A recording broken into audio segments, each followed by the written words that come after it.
Hello guys, welcome to my channel. So in this video I am going to discuss the topic how nutrients are replenished in the soil. That means soil से अगर सारा nutrients plant ने ले लिया तो soil में तो उस nutrients की कमी हो जाएगी। तो अब वापस soil में कहाँ से वो सारे nutrients आएंगे, ठीक है।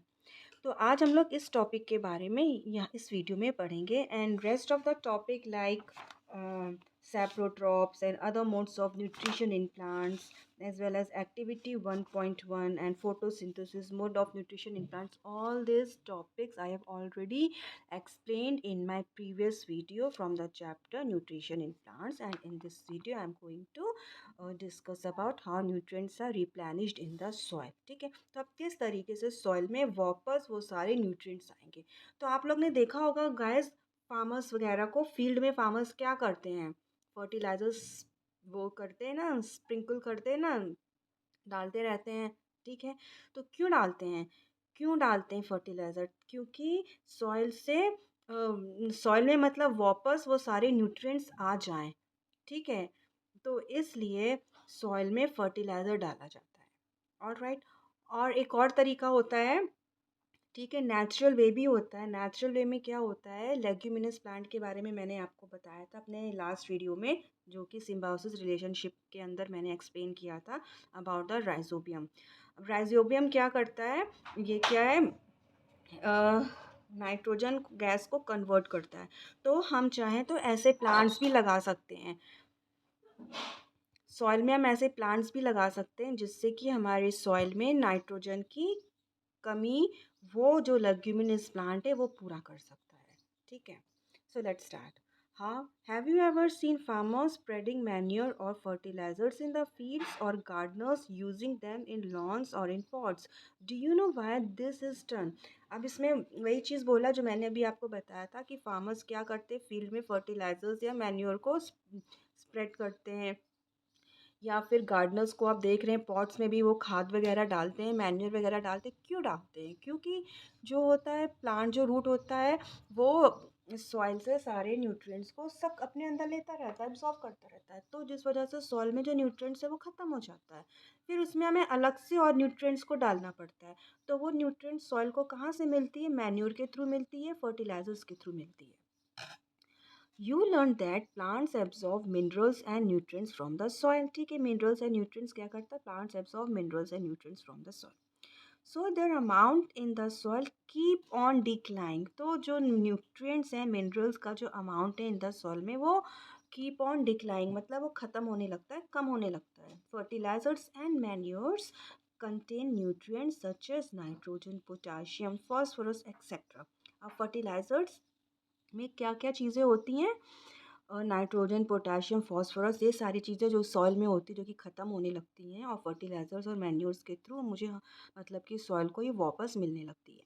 These nutrients needed to be added from time to enrich the soil. तो ये सारे manures and fertilisers time to time soil में डालने पड़ते हैं कि प्लांट्स को सारे मिनरल्स एंड न्यूट्रिएंट्स टाइमली उनको मिलता रहे।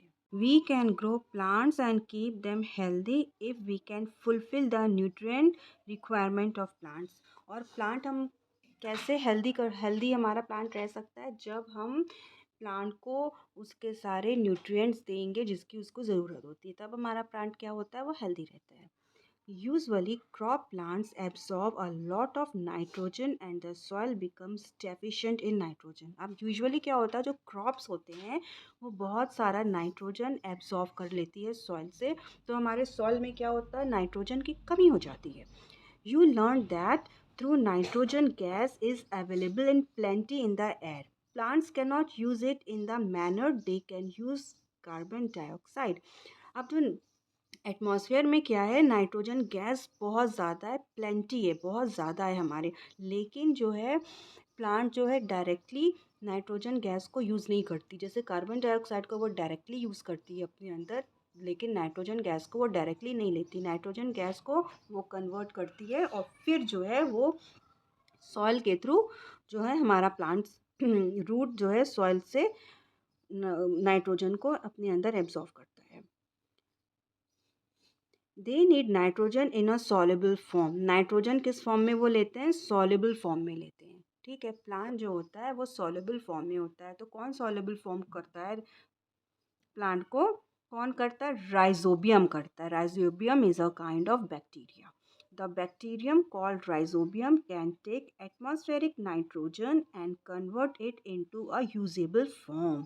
ठीक है, अब जो राइजोबियम है, जो कि मैंने आपको दिखाया था यहाँ पे और लास्ट वीडियो में एग्जाम्पल बना के, ये जो रूट में ये जो राइजोबियम है रूट्स में चिपके हुए होते हैं विच शो सिम्बायोटिक रिलेशनशिप। ये जो होता है नाइट्रोजनस गैस को कन्वर्ट करता है यूजेबल फॉर्म में और फिर जो है रूट जो है उसको लेती है।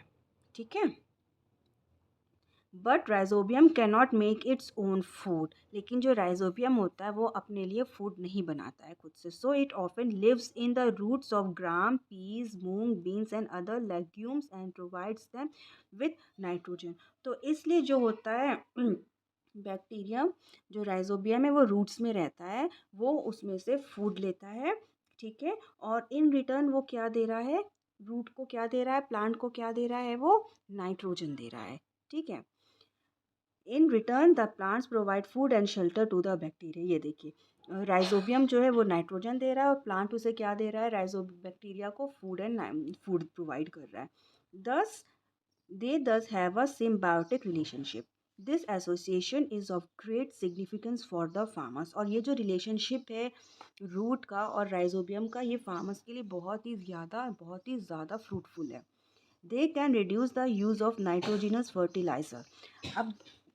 अब क्या होता है, अब ज़्यादा फर्टिलाइज़र देना भी ठीक नहीं होता है, लेकिन इस रूट के ज़रिए, राइजोबियम के ज़रिए नेचुरल वे में फर्टिलाइज़र मिल रहा है प्लांट को। तो जिससे क्या होता है, फर्टिलाइज़र जो हम अलग से दे रहे हैं उसको वो रिड्यूस कर देता है, क्योंकि ये हमें नेचुरल फॉर्म में राइजोबियम नाइट्रोजन हमें दे रहा है।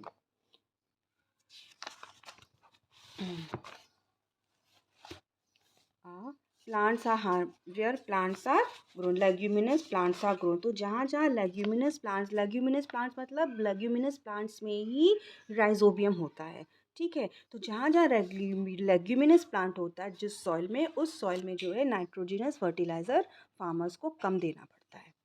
Most of the pulses are obtain from leguminous plant. जो बहुत सारे पल्सेस भी होते हैं वो लेग्यूमिनस प्लांट से ही, प्लांट के ही अंदर आते हैं। In this chapter you learn that most of the plants are autotrophs. अब इस चैप्टर में हमने क्या क्या पढ़ा?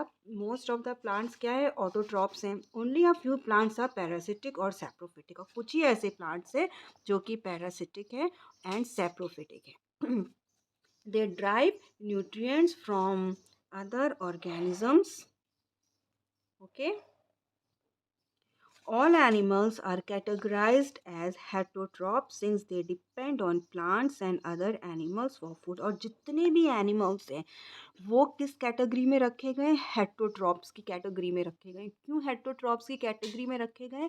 क्योंकि सारे एनिमल्स जो हैं वो किस पे डिपेंड हो रहे हैं अपने फूड के लिए?